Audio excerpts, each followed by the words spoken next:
Right, well today I'm going to be giving the Bergara B14R 22 rimfire a little bit of a makeover. So I have got to put on it an MDT chassis system. So we'll strip the factory stock off, plonk this on and see what you guys reckon to it.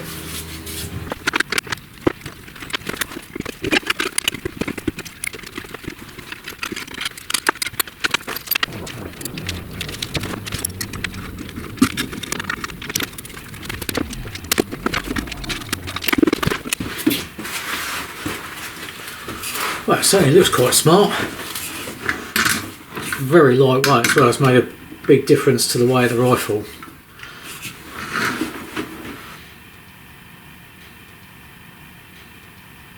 I quite like that. Right.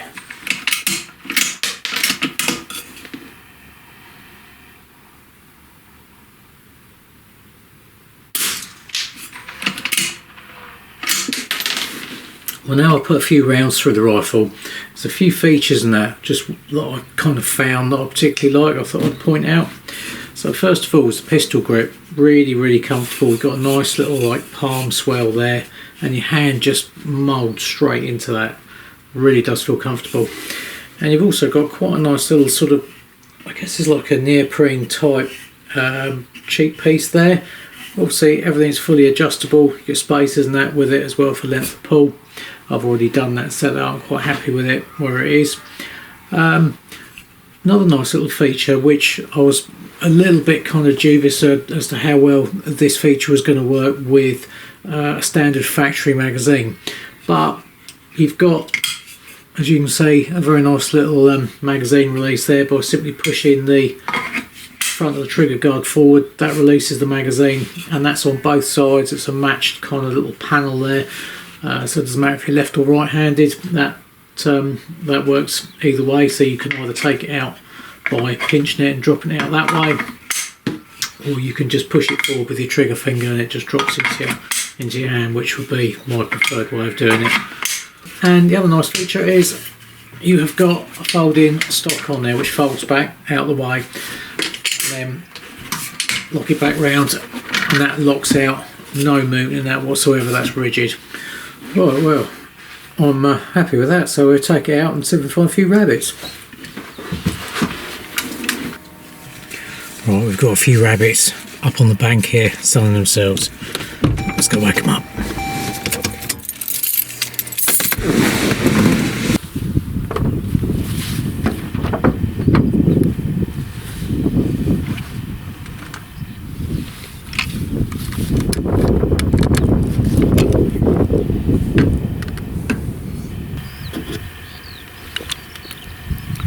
I've actually got one sat out just on the edge of this burrow here, about 60 metres, just enjoying the sun.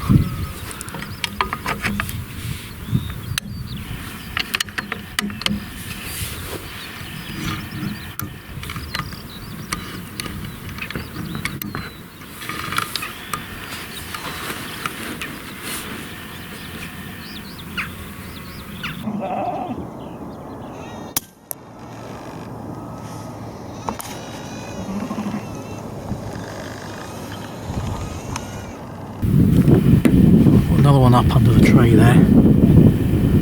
He is 134 metres and this is 10mm dial 11.75. So this is the Helix 1500 rangefinder from Element, and it gives you ballistic corrections as well. So 11.75.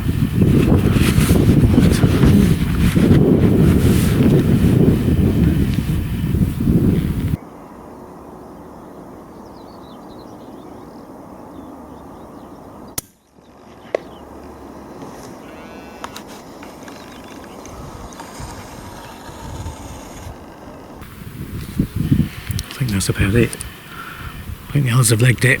I don't blame them.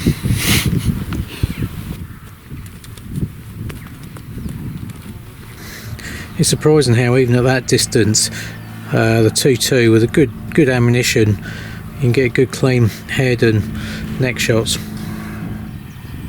So before I go out stalking with this rifle tomorrow, I've brought it down to 0, a new scope on it. So this is the Mauser M12 in 243, and I've just put on here the new Element Helix 6-24x50 first focal plane scope. And what a lovely scope it is. It's very similar to the original Helix model, but I've just added a few little tweaks which have just made it that much better and that much better value for money. So the first thing you'll notice is they've modified the turret.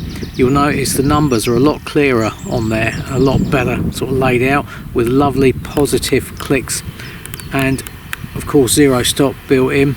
And they've also enlarged the parallax adjustment, and that's nice, and it's kind of stiff but not too stiff, so it just means you can just twiddle that round and adjust the fine focus without it kind of spinning round on its own. And on the other side here you'll notice they've added a cap to the windage turret, which again is resettable to 0 and dialable with the same positive clicks. You also have a little optional throw lever on here on the zoom, so you don't have to have that. You can take that out and just put a plug in it, supply with both. And it also comes supplied with these very nice little flip up lens covers as well. Not only that, but it also comes with a set of kind of bikini style lens covers, and also it comes with all the Allen keys and that you need for it, a lens cloth and the optional added sunshade. So I have already bore-sighted this rifle, but we put a few rounds downrange just to fine tune it.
I was quite glad to actually get a shot straight on the target there. Bear in mind it was bore sighted and we was just a little bit high and a little bit left, so using the hash marks on the scope, which are calibrated for MOA, I was able to measure the distance and then dial that in on the scope, and then I fired a 3-shot group afterwards just to confirm that the rifle was properly zeroed.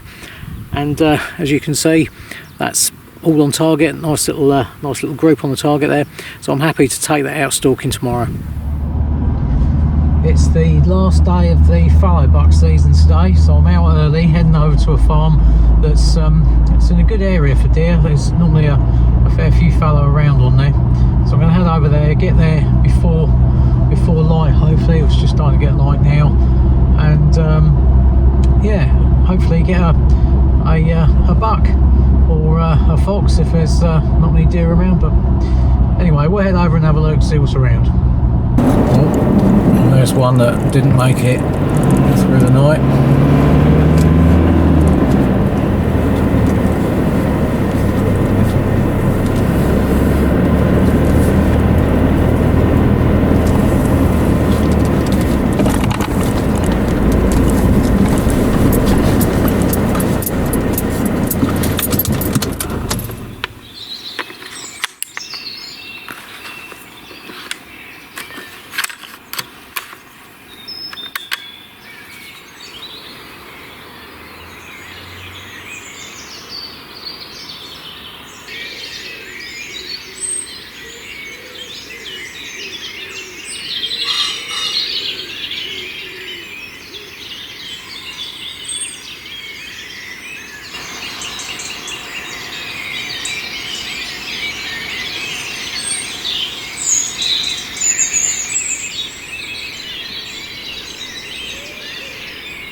So I just came into the first field, and this field already had probably 6 to 10 deer stood out in it.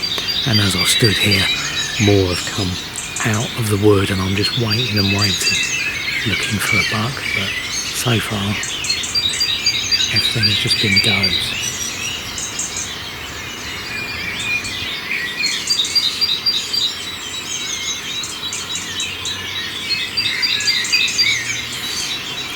Certainly a lot of deer on here, and this is just a cracking bit of ground. So it's already got quite light.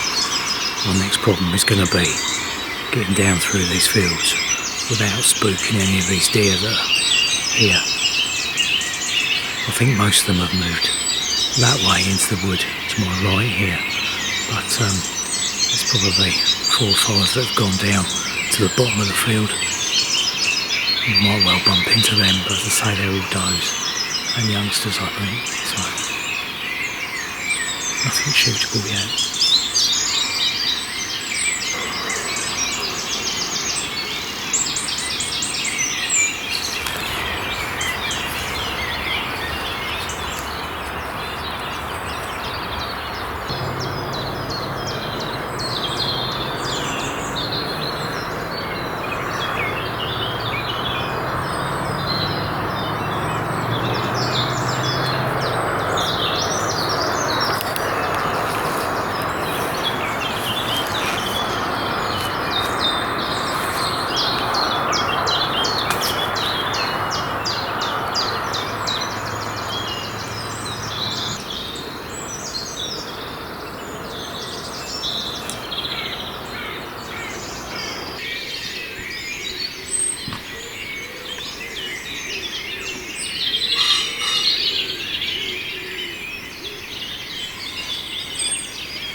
Well, that broke the peace and quiet a little bit, but that was a fox that I just spotted. I was actually spotted him in the next field, and he came through into this one. I was just cut through the wood there, and then spotted him out in the field. It was a little way off actually. He was probably, well, he's not actually that far, it's about 130 metres, but with this mist laying across the field like that, it made him quite difficult to pick out there. But yeah, just come out into an open bit. There's one less fox on the ground.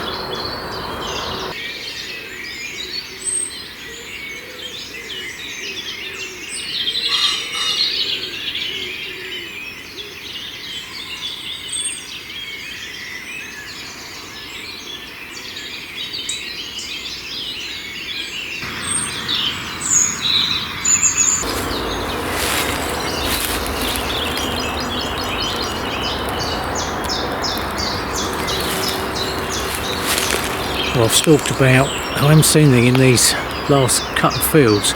Usually these back 2 fields are quite good for deer. During the daytime they tend to sort of wander out and just graze here because they're pretty much undisturbed. I think what I'll do is I'll give it half hour, sat and see. It's a nice morning. Had a great morning already, knocked over a fox, and we've got some nice, or hopefully got some nice footage of some deer and that were really close, or probably about 30-40 yards a lot of the time, so hopefully that should make some nice viewing, and yeah, we'll see what comes out.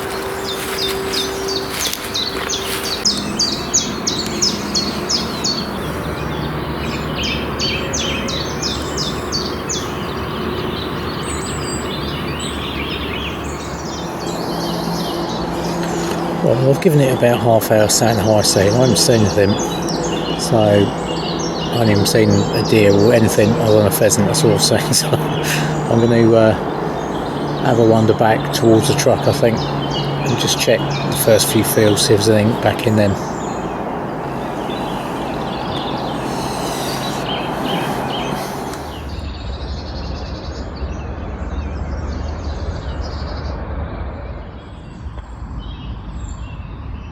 bluebells are all out. What a lovely morning to be out and about.